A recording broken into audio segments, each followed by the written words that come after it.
Then someone else chant. Taha siddhi kore na dekhiye. Taha siddhi kore na dekhiye. Amar dushkar karma toma hoite hoye. Amar dushkar karma toma hoite hoye. Taha siddhi kore na dekhiye. Taha siddhi kore na dekhiye. Amar dushkar karma toma hoite hoye. Amar dushkar karma toma hoite hoye. Amar siddhi kore na dekhiye. Amar siddhi kore na dekhiye. Amar dushkar karma toma hoite hoye. Amar dushkar karma toma hoite hoye.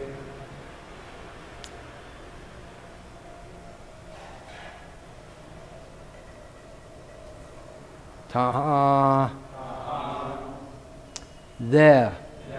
Siddhi. Success. Kare. Makes. Heno. Such. Onne. Other person. Na. Not. Dekiye. I see. Amar. My. Dushkar. Difficult to perform. Karma. Work. Toma. You. Hoite. From. Hoye. Becomes successful.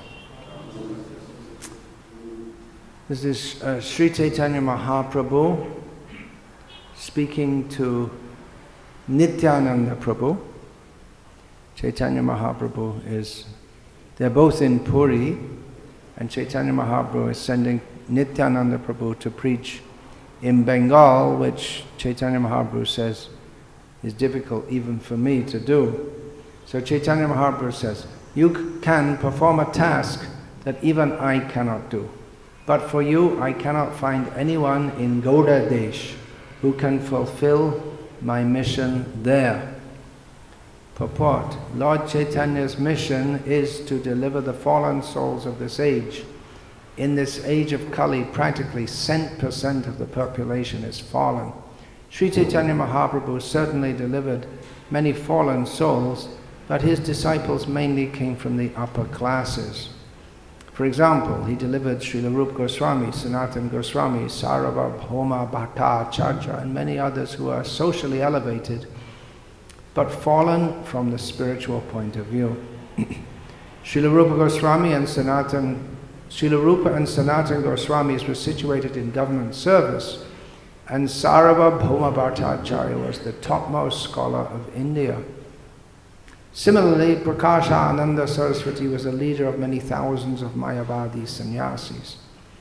It was Srila Nityananda Prabhu, however, who delivered many persons like Jagai and Madhya. Therefore, Lord Chaitanya says, Amar dushkar karma toma hoite hoye. Jagai and Madhya were delivered solely by Nityananda Prabhu's mercy. When they injured Nityananda Prabhu, Lord Chaitanya became angry and decided to kill them with his Sudarshan Chakra. But Nityananda Prabhu saved them from the Lord's wrath and delivered them.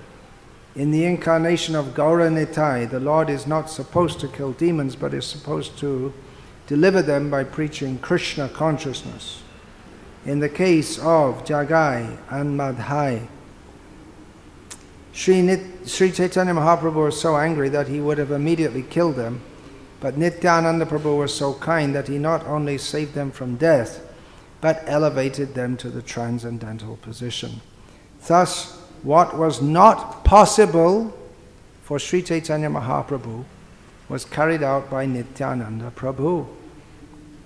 Similarly, if one is true to Gaura-Nitai's service in the disciplic succession, he can even excel Nityananda Prabhu's service. This is the process of disciplic succession. Nityananda Prabhu delivered Jagai and Madhya, but a servant of Nityananda Prabhu by his grace can deliver many thousands of Jagais and Madhyas. That is the special benediction of the disciplic succession. One who is situated in the disciplic succession can be understood by the result of his activities.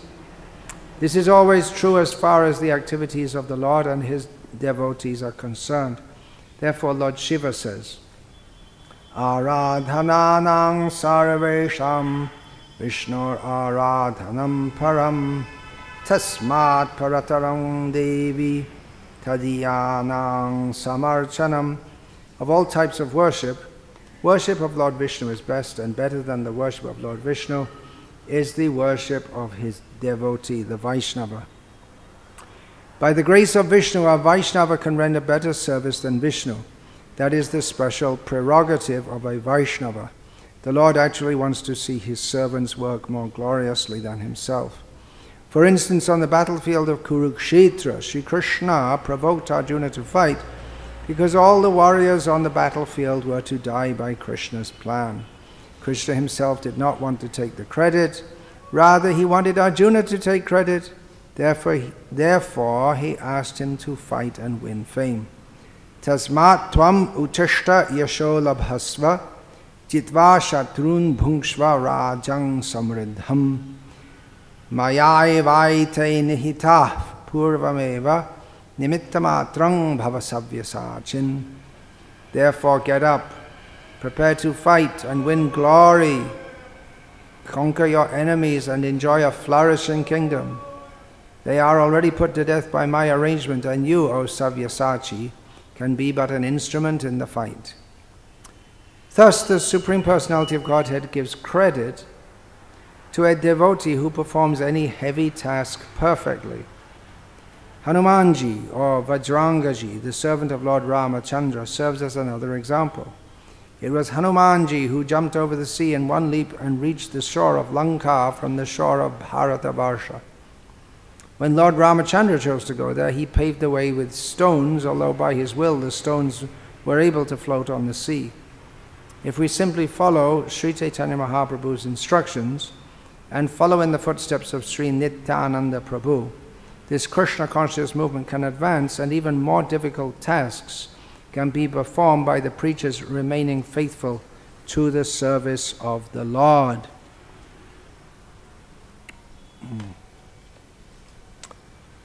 Om Jnana Timirandhasya Jnananjana Shalakaya Chakshurin Militam Yena Tasmai Shri Gurave Namaha Nama Shreshtham Manamapi Shakti Putramatra Surupam Rupam Tasya Gajamurupurim Matarim Goshtavatim Radha Kundam Girivaramaho Radhika Madhavasham Prapto Yasya Pratita Kripaya Shri Gurum Tam Natosmi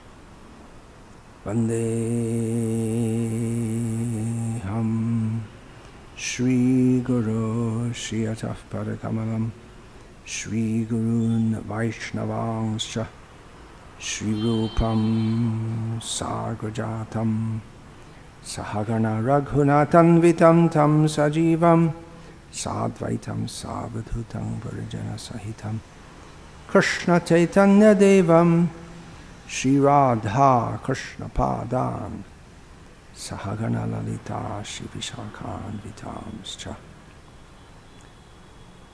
Hare Krishna, Hare Krishna, Krishna Krishna, Hare Hare, Hare Rama, Hare Rama, Rama Rama, Hare Hare.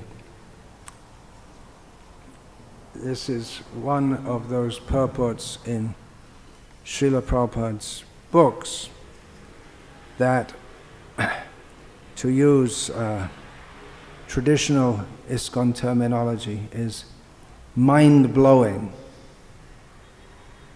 Is there any more respectable English term? Amazing. Amazing. Yeah. Okay.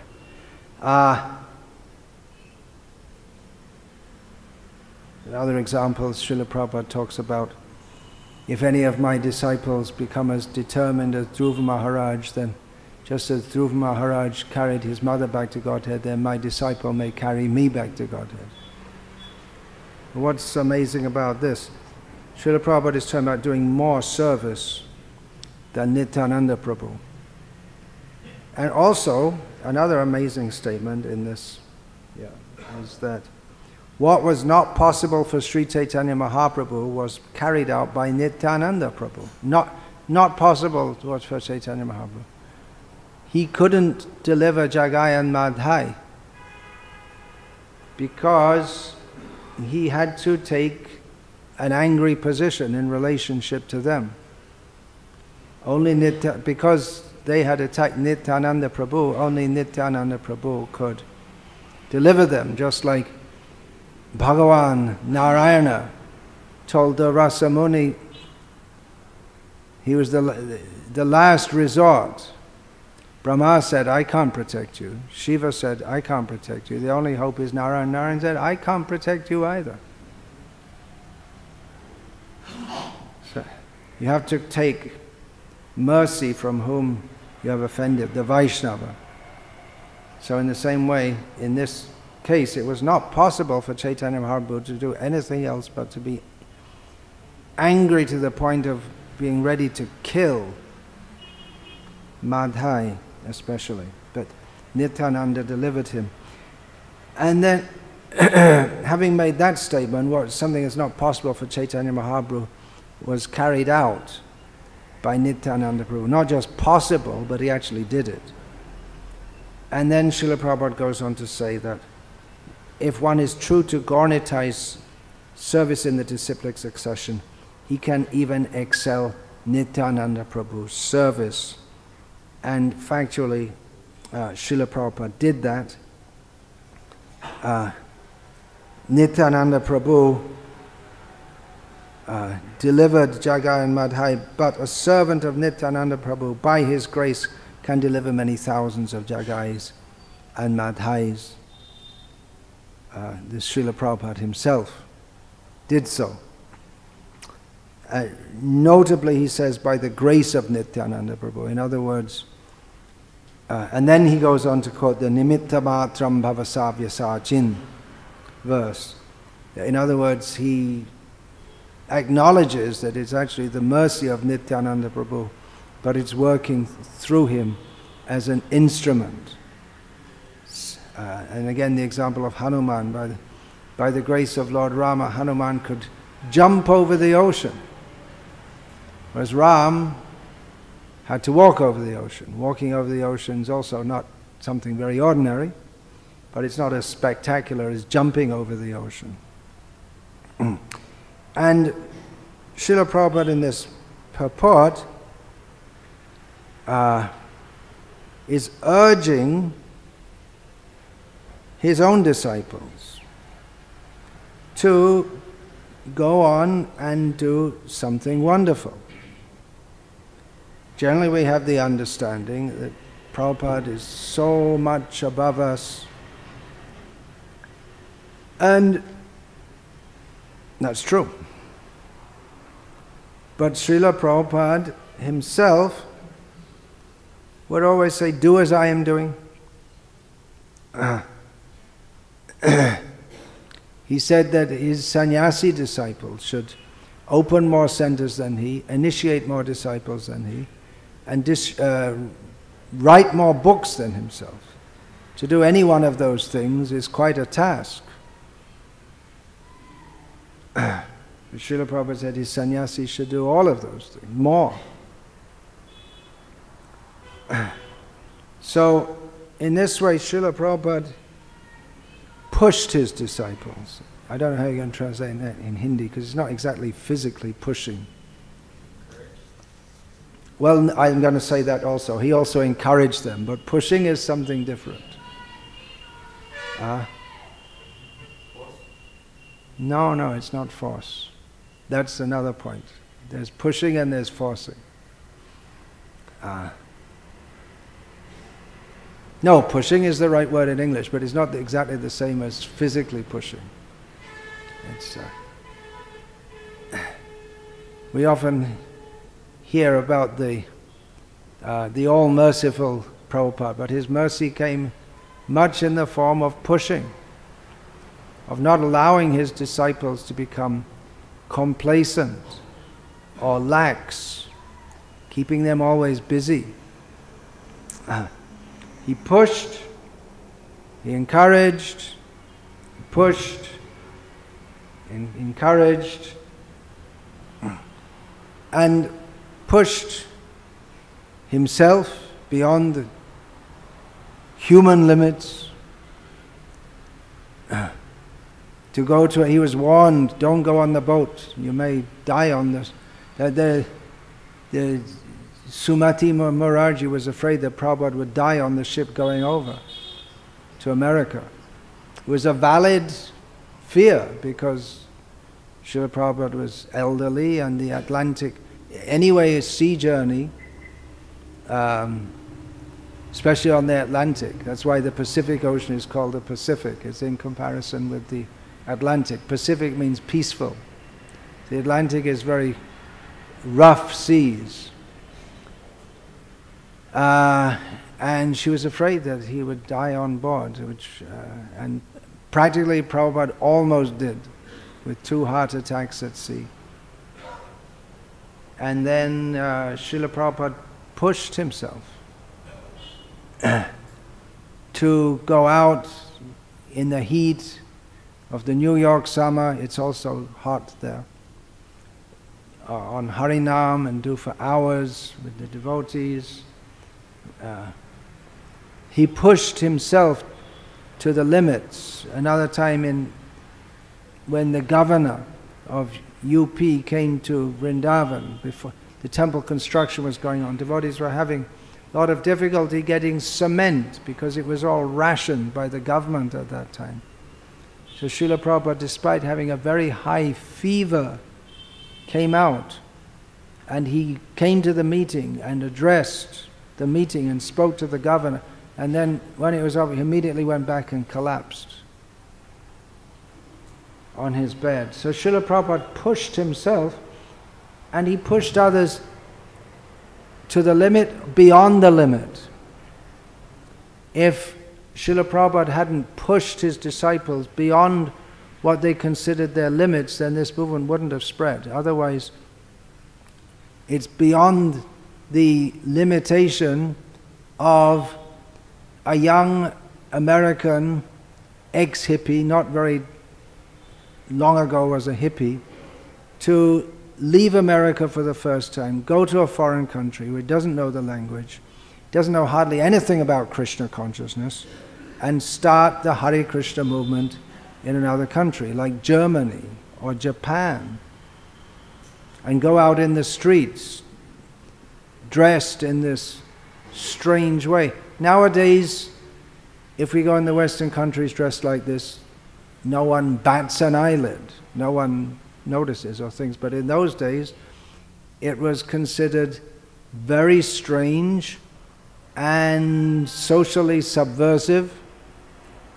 and it drew a lot of insults and snide jokes, and sometimes the police would arrest the devotees for nothing, just for being dressed in the way they were, or just the dress itself was a declaration that we've left your society, we're not part of it, and it was not appreciated in many quarters. So Srila Prabhupada pushed beyond the limit.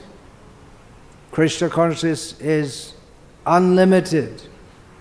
Krishna consciousness means to enter the realm of the unlimited. This world has its limitations. Varnashram dharma is meant for helping people to remain at their level of eligibility and practice Krishna consciousness. But if Srila Prabhupada had introduced Varnashram immediately, then the level of eligibility was 0 or less, actually less than 0, mostly disqualified, and no one could have taken to Krishna consciousness. So Srila Prabhupada took people who were grossly disqualified and gave to them the service of great Paramahamsa preachers, which was to go out Just as Nityananda went among the Jagais and Madhais, so he sent devotees who were like, they didn't really know much about what they were doing, or even why they were doing it, but he sent them out into foreign countries, or even America. The devotees who joined in America, for them they were like aliens. Before all this talk of aliens and all this, but they were like aliens. You may know that if a foreign bird is brought, it doesn't happen in India, but say a foreign bird, a species that isn't in a country like England, is brought to England and it escapes and goes wild, all the other birds will attack it and kill it because they don't know what it is and they're afraid. What is this? So it's like that. The devotees, they were like aliens. Generally people are very suspicious of them. So in this way, Srila Prabhupada pushed devotees beyond the imagined limit. He made them into Brahmins and sannyasis. And when they came to India, many people protested, what kind of Brahmins are these? They eat with their left hand and they're always getting in fights with the rickshawwallas. And they can't speak a word of Sanskrit, or even when they try, it's all mispronounced. But Prabhupada, he had great faith. Dino hino joto chilo hariname udharilo. That all those who are fallen and burning in the fire, papi tapi, those who are sinful, burning in the fire of material existence, they can be saved and uplifted by the holy name, and they can come to the platform of the unlimited. They can do that which is beyond their capacity, beyond their what's considered to be the capacity of a person. So Varnashram is for, okay, don't go too fast, just act at your particular level. If you go too fast, you may trip over. I'm sure in all languages there's a saying like this, as in English, trying to run before you can walk. That's like babies. They can't walk properly, but if they try to run, then they're going to fall over. So, Varnashram means Svei Svei Karmanya Bharata. You stay within your particular level and you follow the process of Krishna consciousness. But for preaching Krishna consciousness all over the world, it's Paramahamsas are required. There were no Paramahamsas except Srila Prabhupada. So he appointed them, you could say. He didn't use these terms, he didn't say your Par, but he gave them the service, the kind of service that Chaitanya Mahaprabhu thought that only Nityananda could do.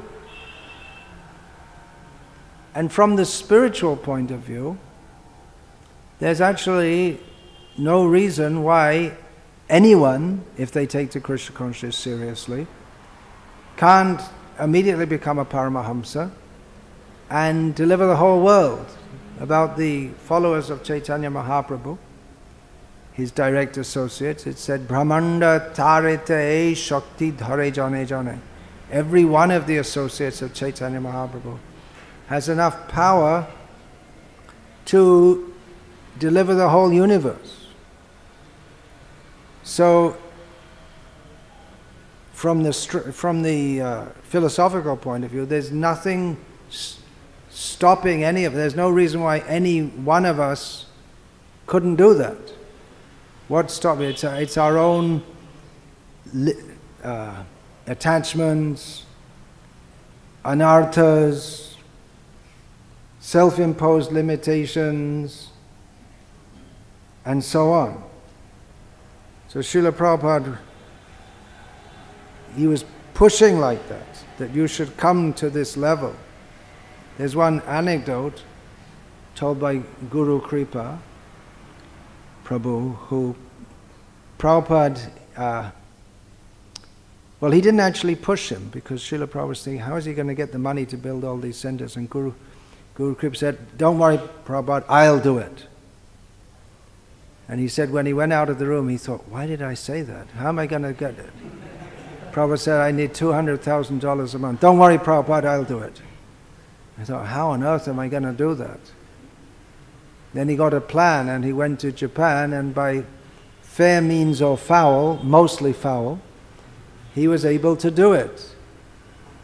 But he pushed those men. That was called the Nama Hatha party, the first party. Nothing to do with door-to-door preaching. It's just fund extraction. I wouldn't even call it fundraising. Somehow or other, the money that's in your pocket is going in my pocket.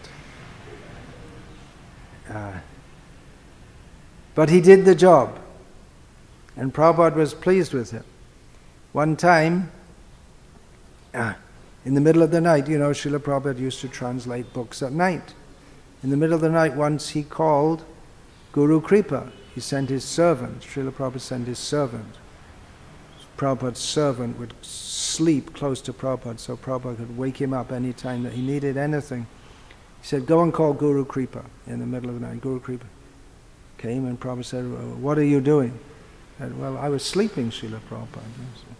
Seems to be the obvious answer. Why are you sleeping? Well, I'm tired, Prabhupada. Well, why are you tired? I usually get tired at night. Why aren't you working like me? Well, I'm not a Paramahamsa like you, Prabhupada. Why are you not a Paramahamsa? He wouldn't let him off. And actually it's a valid question. Why are you not a Paramahamsa?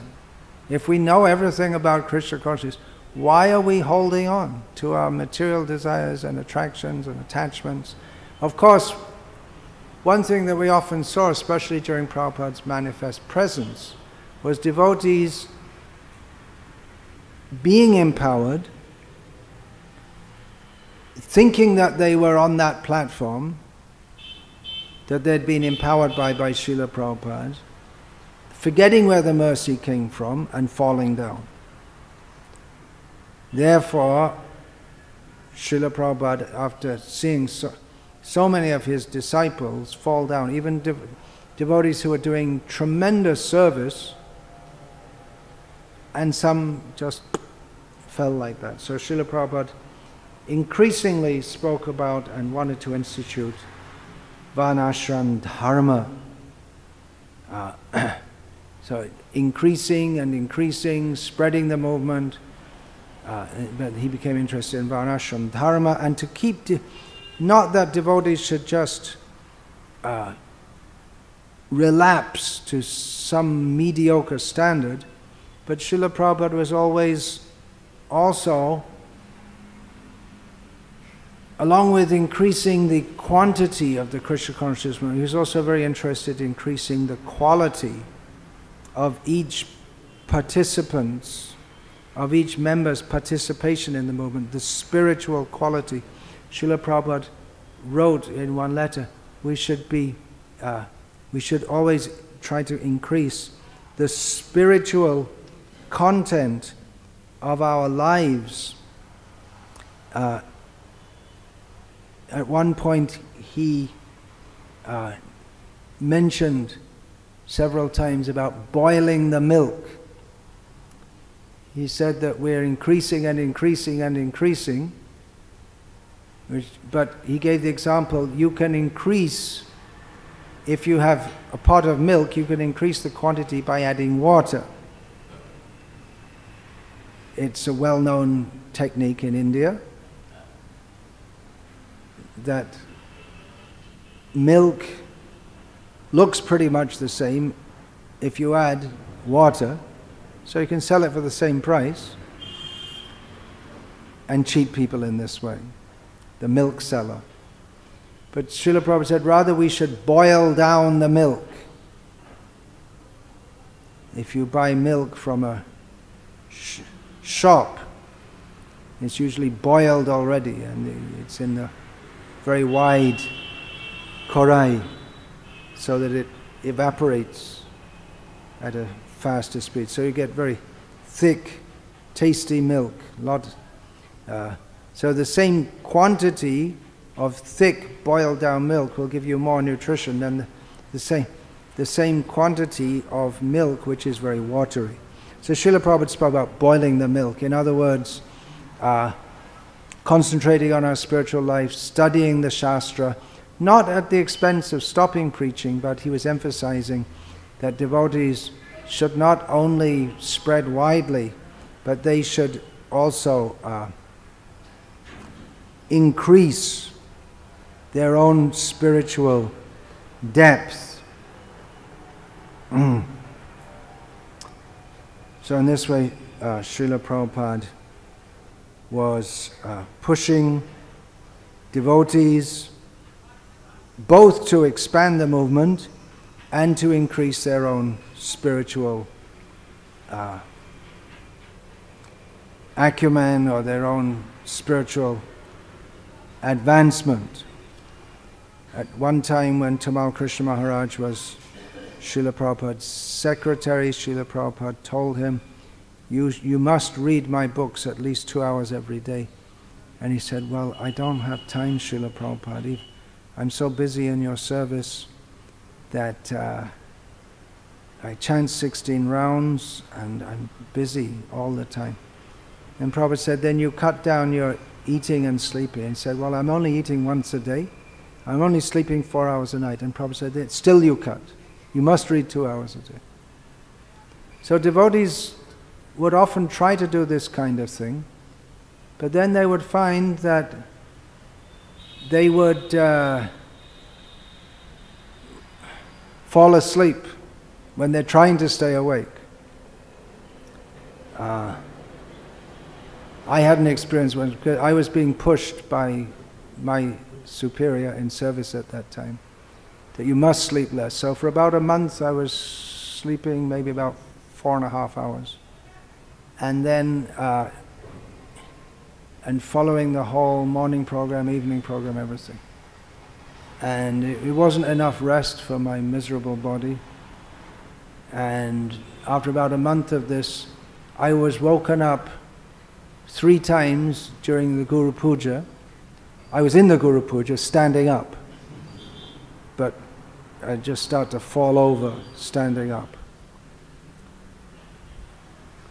And it was a common thing. It's still not uncommon, but it was very common that sleeping during Bhagavatam class. There was a few years ago, there was a discussion on this email forums about how much sleep should devotees get. And I wrote something that, well, most of our devotees get 9 hours sleep a day. 6 hours at night, 2 hours in the japa period, and 1 hour in the Bhagavatam class. So, there was all this tense back and forward, no, sleep less, no, you're giving it, and then it's kind of... We're living on Prabhupada. Your mercy is all that I'm made of. But Prabhupada wouldn't accept that as an excuse. You have to do more. Do more than Nityananda Prabhu. Do more than me. So devotees would often push themselves and push themselves and push themselves. And then there's another saying, is that in regular English in America, burnt out? It's still going on, that phrase. They'd become burned out.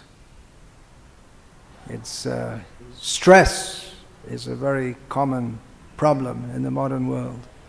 And when you burn out, why is it called burned out? Any idea? Something like fire, you're pushing, you're burning like fire, I guess, inside. I see. You burn the fire and after some time it just... But it's more than just going out. It's it can go as far as nervous breakdown. It's not just withdrawing. Often people go into depression, or they have anger. You yourself were on the verge of being burned out before you came here to India. He was in a management role, managing the temple there in San Diego. So devotees would often burn out. It means pushing and pushing and pushing, both physically, not sleeping much, and then trying to do many services. And definitely whoever's trying to manage something becomes under criticism by others, because you can't please everyone. Even if you try to get things done, you have to push others. It's not all the time that you can just smile at others and say, "Please, Prabhu, would you like to do the service?" No. Many times they say like that. They'll be asked to do, we give a service and they don't do it. They're expected to come and do the arati, but they just don't turn up. "Oh, I fell asleep, sorry." In the meantime, the arati is not done. It's great offense to the deities. Or someone doesn't put the cell phone off in the class, and they get angry at them, and they get burned out. "Turn your cell phone off." Arr.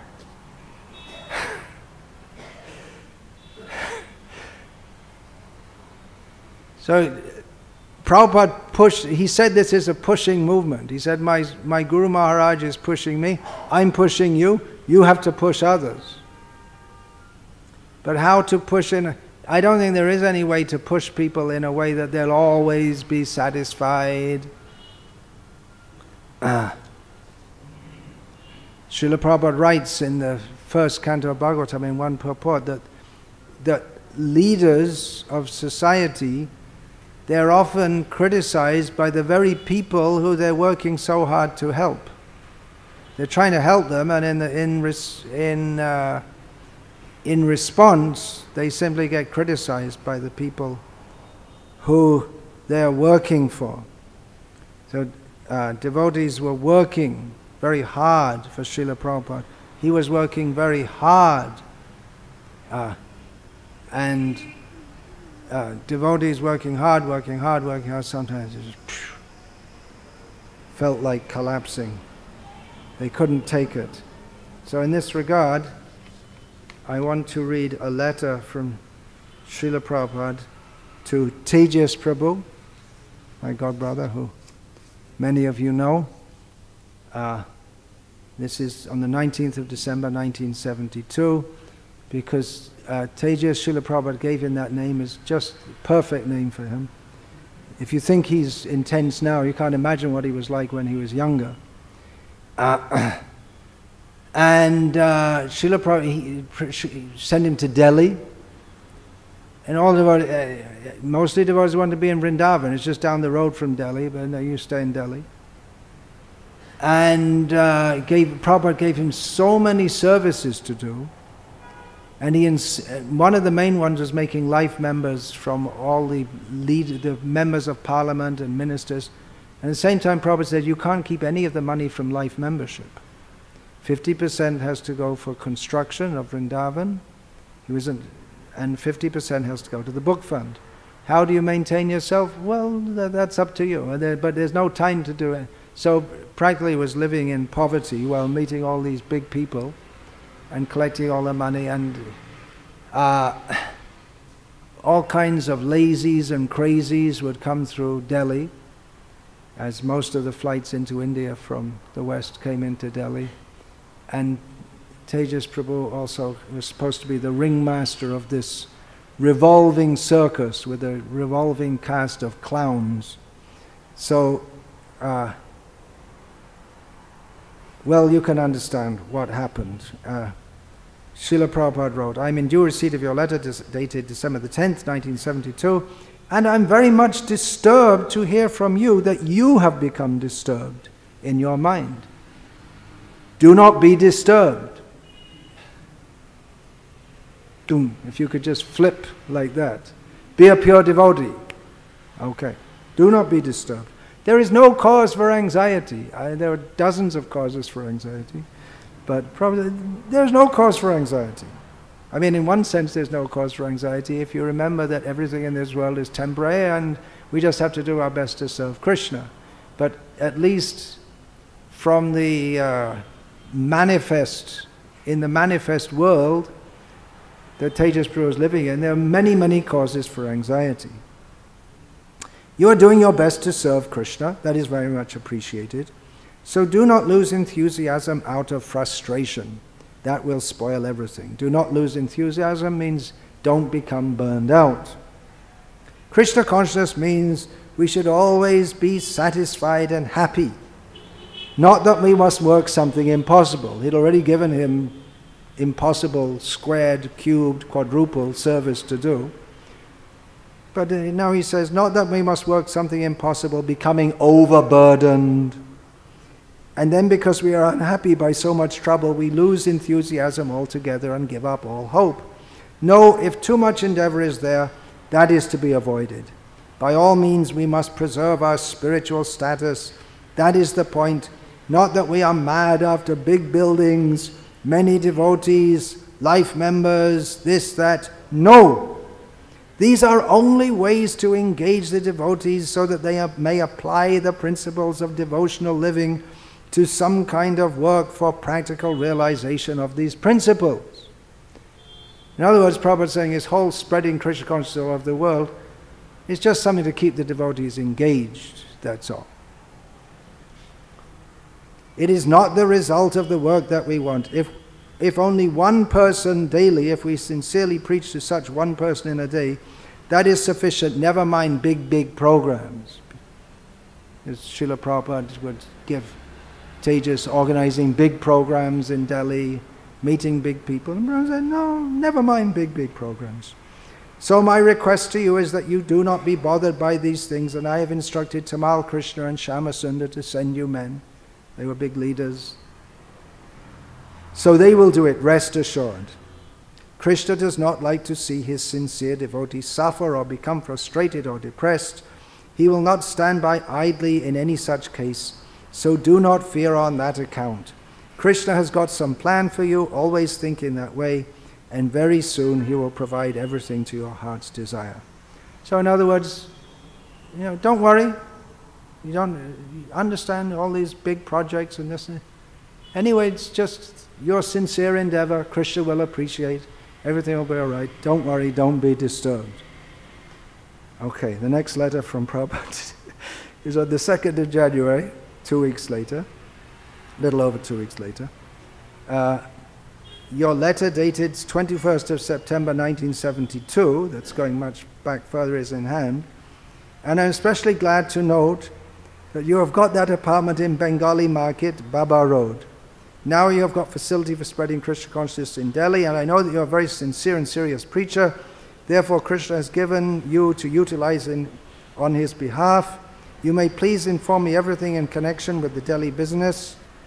I'm always anxious to hear from you. I think that they have sent you books from Bombay, so now you distribute them as profusely as possible and make also life members as many as possible.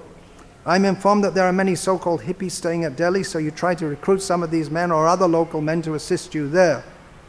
Your description of struggling is to be understood as the mercy of Krishna, and when he is satisfied by your giving your energy in this way just to please him despite all conditions of difficulty, then you need not worry for money. There will be sufficient and more. So the next letter he wrote, he said, take the difficulty as Krishna's mercy, and now books have come, so you distribute them also, and you also preach among, he gave him more service, preach among the hippies. I'm including one letter to the Minister of Home Affairs, present him with a full set of our books, including Bhagavata. Prabhupada said, go meet the Minister of Home Affairs, like it's, make a phone call to the pizza wala, or there was no such thing at the time. There's no such thing as a phone call hardly either. Including Bhagavatam, Bhagavad Gita like that, and give him also my letter. Try to present them personally to him. Actually, you may take this opportunity of being situated at Delhi to make every parliamentary member our life member also. So you have to make all the MPs. How many of them are there? 600 or so? How many MPs? Huh? 500 and something. Make every one of the life member. You can get the list of addresses and systematically approach each and every member of parliament to become our member also. So many big lawyers, doctors, and not just MPs now, big lawyers, doctors, government ministers, professional men are there in Delhi, I think more than any other city of India, and they are all intelligent men. They can be easily recruited by life member by simply showing the books and requesting them to kindly help us in this way. So make many life members amongst this class of men. That will be your great contribution. So one letter saying, relax, don't worry, everything's okay. And a few days later, difficulties, take it as Krishna's mercy and do this program and that program and another program. He's already completely overburdened. They gave him more and more programs to do. That's Srila Prabhupada. But it's a common thing that devotees, they push hard and they fall away. You can see many of the leaders, big names of the past, they're either retired or semi-retired. Not many of the big leaders of ISKCON today, Prabhupada disciples, were big leaders when Srila Prabhupada was personally present here. The only ones are, let me see now, Jayapataka Maharaj, Gopal Krsna Maharaj, and actually they both came up pretty much after. No, Gopal Krsna Maharaj was GBC also when Prabhupada was here, but they came up much more afterwards, and Jayapataka Maharaj just before Prabhupada left was made a GBC. I believe, yeah. And like that. And Hridayananda Maharaj is around. Right? He is prominent. So many of them, you could say, they burned out.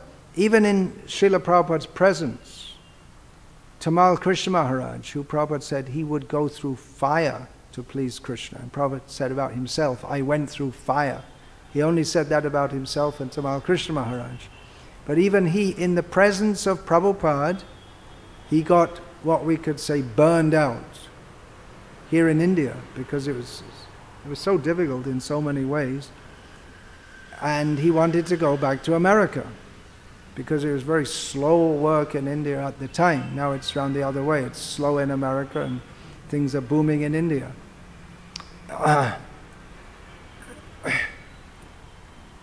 Satswarup Maharaj was with Prabhupada as his personal servant. He got burned out. Not that Prabhupada was harsh with him or any such thing, but he just thought, well, what am I doing? I'm cooking chapatis for Prabhupada and answering his mail. I could be in America preaching. He got frustrated and left. And both of them, Tamal Krishna Maharaj and Satswarup Maharaj, when they left Prabhupada, they did actually go on and do very significant service. But I'm just making the point here that they, even in the presence of Prabhupada, they felt so dissatisfied that they couldn't stay in that service. I had that experience myself in Bangladesh for various reasons, that I just couldn't stay anymore. I had to move on. It was just pressure was there in so many ways, and also there was no one I could speak to philosophy hardly at all. There was a lot of, beyond the very basic. So there are various reasons. Someone else who was with us at that time, as a leader in the movement, one time he said, I don't know how long I can go on doing this service. I might fall down. We were surprised. He was almost crying. I recently saw a video of Kirtiraj and Harikesh, their experiences in developing or pioneering the preaching in Russia in the Soviet days. And Kirtiraj said that once the movement had been allowed to get going, he withdrew. As long as he was underground, he was assisting. After that, he withdrew because he said, now there's a huge explosion of Krishna consciousness all of a sudden, and there are so many centers, and he said, it's just, I knew it was beyond my capacity. So he withdrew. He didn't burn out, he withdrew. Harikesh didn't withdraw. He practically was trapped by being the guru. He went on with it, but in course of time, he also couldn't maintain that position. Became too much. One way or the other, became too much for him.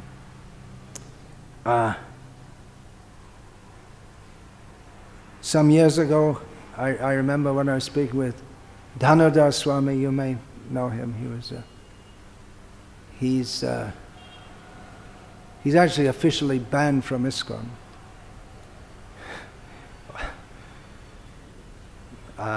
That's something else. But even despite that, he's going on preaching in America, in New York, and he's done very well in many ways. Based in New York City. Without any institutional backing, he's brought many intelligent young people. Intelligent in New York means sharp, very sharp, to Krishna consciousness. And I was speaking with him one time, and he said, one statement he made stuck in my mind. He said, I'm not going to save the world. In other words, he's keeping a low profile and just preaching out of some. And he has that idea, I'm not going to save the world. So in other words, he's seen his capacity. He's working within that. His capacity is quite more than most, seeing what he's doing. But just that statement struck me, so I thought I'd share that with you. That he doesn't have any phantasmagoria, how I'm going to stride all over the world and take it over for Krishna or any such thing. Recently I heard about another of my godbrothers, Bhakti Gauravani Swami, who's from Germany but who translated, he was overseeing the BB. He was in Spain for many years. He was also involved in the translation of Prabhupada's book. So he's also quite old now. And what he spoke to another of my godbrothers is that just in the rest of my life, I want to go back over the German books, and there's some errors in the translation. I want to go through them all very carefully and make the translation as good as possible. That's his aim for his life. He said, I don't want to make disciples, I don't want to start any centers, this is my service for the rest of my life. So he could go and make disciples and start centers, but he's seen, this is what I'm going to do, this is my service for the rest of the life. And in this way, he's making a positive contribution to the Krishna conscious movement in a manner within his capacity. Not only is it within his capacity, but there's probably no one else who could do that service, very important service. So he's doing that. So what should we all do? We should all find a little service we can all do, settle down peacefully and do it. Possibly. When we're older especially. Srila Prabhupada harnessed the young energy of his disciples in America. They're all youthful, lots of energy. If he'd have told them to sit down and chant Hare Krishna, they wouldn't have been able to do it anyway. They needed to get out and do something. That energy, you have to do something. The whole of the materialistic society runs on the idea of doing something. In India it's called becoming a success. Do something. In this verse the word comes dushkar. Dushkar, dush means difficult, kar means action. So difficult action. Nityananda Prabhu said, you do something, amar dushkar, karma, something which is difficult for me to do. So Prabhupada, he set that challenge. He didn't say that, well, let's put it on the other way. He gave them very, very difficult things to do, and that was a great challenge for them. Okay, go to another country, start a center. Meet the President of America. something like, he'd give them all things to do. Shoot the rhino. That was the term that Srila Prabhupada used. Go to shoot the rhinoceros. It's a difficult task. I looked on the internet. Nowadays it's not so difficult if you have a good enough gun. Maybe previously it was a difficult task. If you don't do it, people will say, well, at least you tried. It wasn't expected you could succeed. If you do it, then people will say, what a wonderful thing you have done. So in this way, Srila Prabhupada is pushing devotees, means a lot of stress, even getting up early in the morning every day, especially after you've been up late the last 2 nights. That in itself is kind of stress. Then making big projects, it's all stressful. One of the first realizations, or an early realization I had after joining this movement, somehow or other, I got put in the account, I was made the treasurer at Bhaktivedanta Mana after I'd just been in the movement a few weeks. The previous treasurer burned out because there's hardly any money at the time, and all he had to do was all day was all these Matajis coming for money for their children. No. There was no money, so you couldn't give them anything anyway. But so then I had an early on in my days in Krishna consciousness, I had a realization that those who are not in leadership positions or management positions, they don't know how difficult it is to be in that position, what difficulties the leaders take. That was an early... There's a lot of stress, as in leadership of anything. There's a lot of stress. Even if you're very successful, that's also a kind of stress that Srila Prabhupada said about Mahatma Gandhi. He can never get to sleep at night because wherever if he goes and sleeps in the Bungi colony, he was famous for staying in the Bungi colony, then all night people will be coming in, Mahatma Gandhi ki jai, jai ho, jai ho. I had this experience when I was a celebrity in Bangladesh, that people wouldn't let you sleep at night or day because they wanted, you came to their village and you're going to leave the next day. They want, everyone wants to see you, have a personal discussion with you. There's only 24 hours in a day, and that means you're not allowed to sleep. You want to go to sleep at night, and meantime, well, the program just finished and we didn't cook anything. No, it's all right, I don't eat at night. Okay, so you take 1 hour rest and they wake you up. You have to eat. You didn't eat anything. I don't eat at night. No, you have to eat. 1 o'clock in the morning, huge plate of rice. They're not satisfied unless you take it all and more. It was very stressful in so many ways. In so many, too much affection. It could be burning you out. So the karmis, they have ways to deal with stress. Leadership position. Someone is the head of a corporation or the head of a factory unit or something. What do they do? They take alcohol.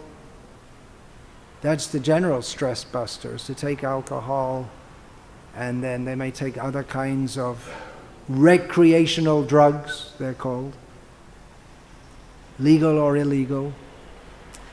You can get legal drugs for tackling the stress. What's that one called famous? There's one, I heard it in it so many times. There's some drug, so many people take it on prescription. I can't remember the name. Prozac, yeah. Is it still the #1 drug? That's for depression, is it? Oh, well, depression comes from stress, doesn't it? It's many times. Burning out, then withdraw. Big ego. Depression means big ego. So, so many drugs, or they may go for shooting. They have, in the cities, they have shooting. You can choose any figure you like and shoot. During their lunch break, they let off. During the Bosnia War, people came from Russia for, they did shooting of humans. the hills surrounding Sarajevo. They'd set themselves outside and they'd just see someone with the long-range sights. They'd just see someone in the city. Anyone, male, female, old, young, shoot them. You can get away with it because it was lawless. So in various ways, they let off their stress. For devotees, what do we have? Well, we have chanting kirtan. You could say it's not exactly meant as a stress buster, but that's the way to channel the energy or the emotions or whatever. Which will, I mean, it's in one sense, if you look at it in one sense, it is a stressful process, in as much as you have to get up, you have to do, in the ashram, there's a lot of pushing going on. You're not allowed to just take it easy, like Prabhupada with Guru Kripa, didn't he? All the time you should be doing something for Krishna. Especially leaders, they have to push others. And to push others, they have to push themselves. Much of management involves pushing others. That's a major part of it, and that's one of the arts of management, is to push others in such a way that they like to go along with it, and not that they resist, and not that they burn out. How you can push others without burning them out, how you can push yourself without burning out. If the leaders themselves show the example, then others will like to follow. If the leaders themselves are very happy in Krishna consciousness, and then others will like to follow. It's the yata raja tata praja, as the leader, so the follower. So that principle is there. So really, who's going to be a leader in Krishna consciousness? They have to be enthusiastic about Krishna consciousness, about rising early, chanting the holy names, studying the Shastra, not just enthusiastic about building buildings and having big programs, but the very basic processes of Krishna consciousness. Because if we're not enthusiastic about that, then in one case Srila Prabhupada said, if we're just building buildings and we're working, but we're not engaging in Shravan Kirtan, then he said, then it will turn to mundane karma kanda activity. In our mind it will be like that. Kartaham iti manyate, I'm doing this. So really, the best way to be a leader is to be a pure devotee. Why aren't you a Paramahamsa? Prabhupada said to Guru Kripa. Leadership means to lead in Krishna consciousness. If the leader is materially ambitious for name, fame and glory, then the followers will be like that, which means eventually they'll politic against him. Because he wants to be big, well, I want to be big. Or if one is simply living comfortably, yeah, now we have a nice ashram, and we'll collect a little money, we'll eat and sleep, and do a little banging the gong in the kirtan, and everything will be nice. So that's also, in that situation also, then devotees will fight, because there's no satisfaction from making a show of Krishna consciousness and just being comfortable. So really the onus is on everyone to be Krishna conscious. That the leader, obviously I'm saying this because we're having a leaders meeting, so leaders have to lift others up. That's their main service, is to lift others up in Krishna consciousness. And at the same time, there are certain things in this world we have to do for spreading Krishna consciousness, which means to go out and distribute books, to build temples, have big programs, meet big people. All these things have to go on. So we have to push and push and push and not burn out. Here's a quote from a famous letter of Srila Prabhupada to Rameshwar, who was someone who had a very big vision. He imbibed from Prabhupada a very big vision of spreading Krishna consciousness very widely. Prabhupada wrote to him at the end of one letter, understanding is one thing and practical application of that understanding is another.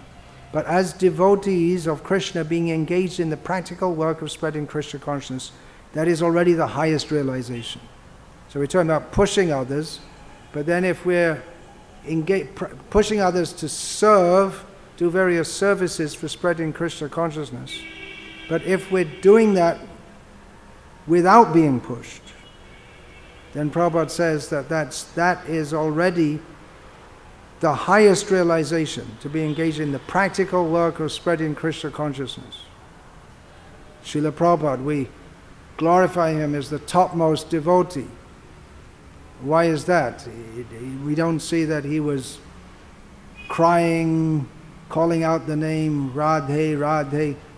We glorify him as the topmost devotee because he gave Krishna consciousness to others in an unprecedented way. So Prabhupada said, being engaged in the practical work of spreading Krishna consciousness, that is the highest realization. That's all right, Srila Prabhupada wrote. That is our real mission, to deliver the world by preaching Krishna's message to others. That is our real mission. But, and Srila Prabhupada ended the letter here, an even higher realization. What's a higher realization than spreading Krishna consciousness to others? An even higher realization, the highest realization is to save oneself. So it seems to be going back and forward here. Do we save ourselves or we save others? We can't really do anything to help others unless we are ourselves Krishna conscious. So Srila Prabhupada gave the process, side by side. Daily sadhana, daily activity in spreading Krishna consciousness. Both go on side by side. And what's the magic key? The magic key is the mercy of Lord Nityananda, manifest for us as the mercy of Srila Prabhupada. So, push, push, push. Do something wonderful for Krishna. Prabhupada would say, what is the use of your being Americans unless you do something wonderful for Krishna? American is supposed to be so prestigious. At that time, more even than now. But simply to be an American chanting Hare Krishna is something wonderful in India. At that time, especially, as you say. But simply to be an American chanting Hare Krishna, that wasn't enough. You have to do something, build temple. Especially Prabhupada had a vision of building temples so that people would recognize there's something solid here, solid in the sense of it's an institution, it's something reliable, something we can become part of. So, save ourselves and save others. Janma sarthak kari karo para upaka. Make one's life successful, then work for the benefit of others. Once a devotee said to Prabhupada that, well, shouldn't we become completely pure first, then we can preach? That's based on the Janma Sarthak. Prabhupada said, then you'll never become pure. Because if you're doing sadhana on and on and on, we require preaching to become purified ourselves. It's also a sadhana, and realization comes from that, mercy comes from that. And also, if one's actually pure, he never thinks, if he thinks I'm pure, then he's not pure. So he may be very pure, but thinking I'm not pure. So Prabhupada gave the... Another thing is that people are going to hell. So we got this great gift of Krishna consciousness. And even though we may not be the world's greatest doctor, we may just be figuratively, we may be people who carry the bag for the doctor. But if there are so many injured people, and we know how to help them. We know how to put on bandages and give them some basic first aid, then we should do it. We may not be fully qualified, but we should do what we can. and yoga kshemam vahamyaham. Krishna will help for the rest. So Hare Krishna, I'll finish there. All glories to His Divine Grace, Srila Prabhupada. Hare Krishna.